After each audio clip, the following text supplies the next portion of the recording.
जय श्री राधे राधे। आप सभी का शिवरास्त्र में हार्दिक स्वागत है।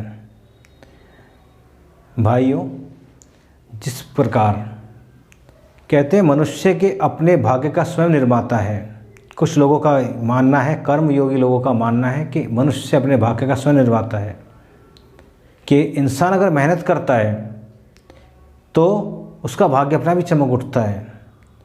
लेकिन मैं फिर भी ये कहूँगा कि इंसान का भाग्य चमकता ज़रूर है, लेकिन जब तक ऊपर वाले की रहमत ना हो, वो चाहे कितनी मेहनत क्यों ना कर ले, भाग्य नहीं चमकेगा। किस्मत ही अगर अच्छी है, कोई पुण्य ही अच्छे सामने आ रहे हैं, तो लोग बात बना देते हैं कि हमने मेहनत की है, हम सफल हो गए, जो ईश्वर को नहीं मानते हैं। लेकिन बिना ऊपर वाले के, बिना ईश्वर की रहमत के पत्ता तक नहीं हिल सकता। हम इंसान तो बहुत दूर की बात है। इंसान जब मेहनत नहीं करता है, किसी वजह से कामयाब हो जाता है, किस्मत साथ दे रही है, तो वो अपने आप को कहता है मैं अपने भाग्य का स्वयं निर्माता हूँ, जो ईश्वर को नहीं मानता है।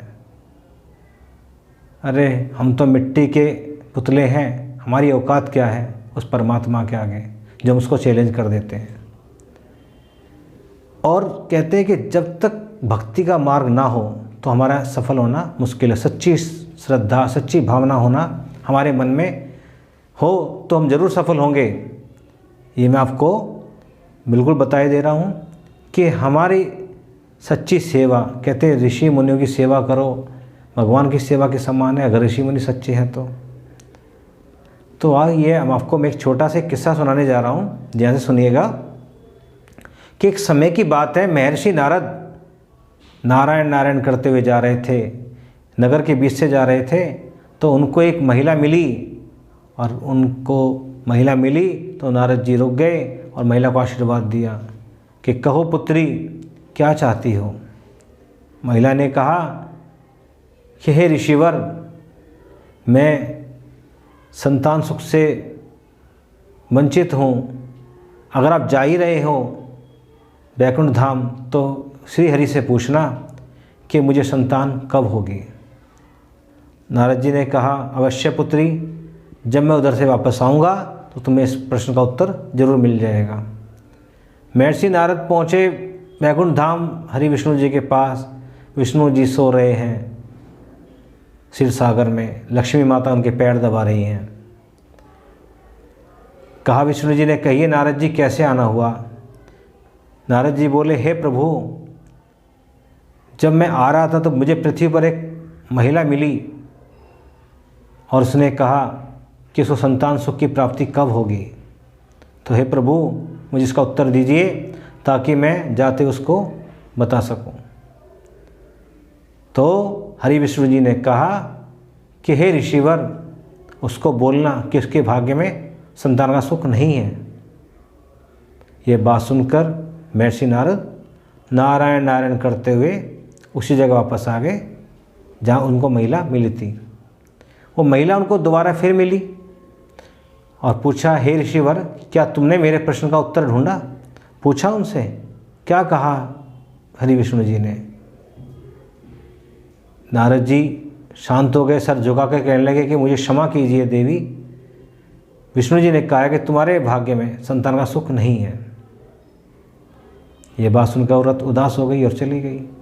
उधर नारद जी अपने नारायण करते हुए, नारायण नारायण का जप करते हुए अपने कुटिया में चले गए जहाँ उनका निवास था। दोस्तों, समय बीतता चला गया। उसी नगर में एक साधु जी आए और कहने लगे कि मुझे जो खाना खिलाएगा उसको मैं एक औलाद दूंगा।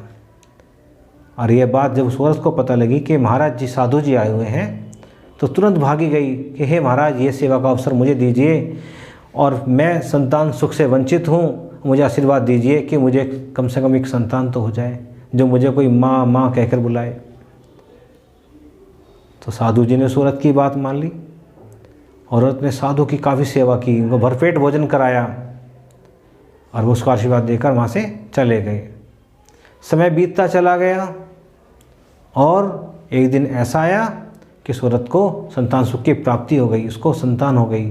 घर में किलकारियाँ होने लगी, ढोल बजने लगे, दावतें होने लगी, बड़ी खुशी मनाई गई। और समय बीतता चला गया, लड़का 5 वर्ष का हो गया। एक समय फिर नारद जी उसी गांव से फिर निकल कर जा रहे थे। महिला को भी नारद जी मिले।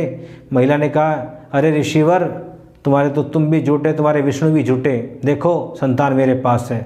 तुम कहते थे कि संतान का सुख मेरे जीवन में नहीं है। देखो मेरा फूल सा बेटा, राजकुमार सा बेटा, तुम ही देख लो, सब झूठे हैं।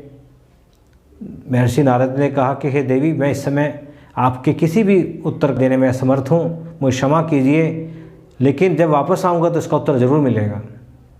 नारद जी नारायण नारायण करते हुए द्वारा बैकुंठ धाम में पहुँचे। कहने लगे, हे प्रभु, आपने तो मुझे झूठा बना दिया। आपने तो कहा था उस औरत के नसीब में बच्चा नहीं है, लेकिन उसके घर में तो एक सुंदर राजकुमार की तरह बच्चा, सुंदर बच्चा खेल रहा है। आपने क्या किया प्रभु?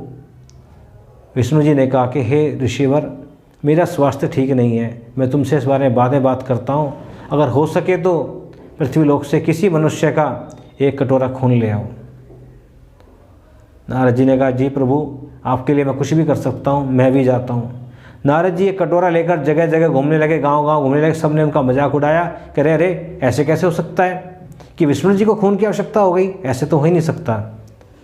सबने उनका मजाक उड़ाया। नारद जी बड़े दुखी हुए कि मेरी बात पर कोई यकीन नहीं कर रहा है। ऐसे चले जा रहे थे, जंगल में वही ऋषि मुनि मिले जिन्होंने इस औरत को वरदान दिया था, जिनके वरदान से उसके घर में औलाद हुई। ऋषि ने पहुँचे हुए थे, पहचान लिया नारद जी को कि हे ऋषिवर।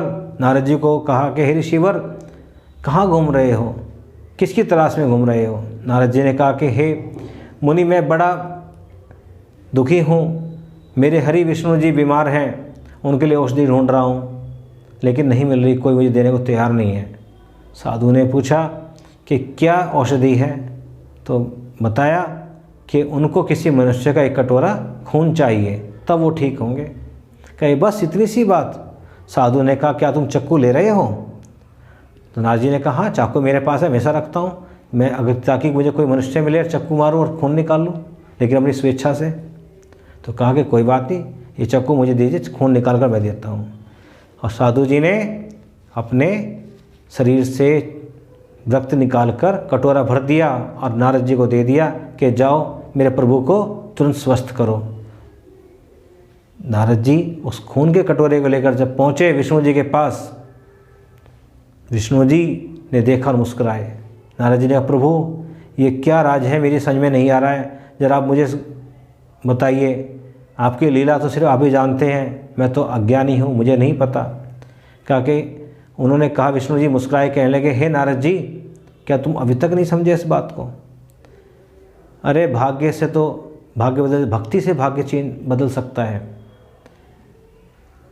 महर्षि जो साधु इतने बड़े, जो मेरे लिए खून तक दे सकते हैं, अपने शरीर प्राणों का बलिदान दे सकते हैं, तो उनकी दुआओं, उनकी जो प्रार्थना को मैं क्यों ना मानूं? उनकी सच्ची प्रार्थना थी, उनकी सच्ची प्रार्थना के आगे मैंने उस औरत के भाग्य को बदल दिया, उसके नसीब में मैंने बच्चा दे दिया।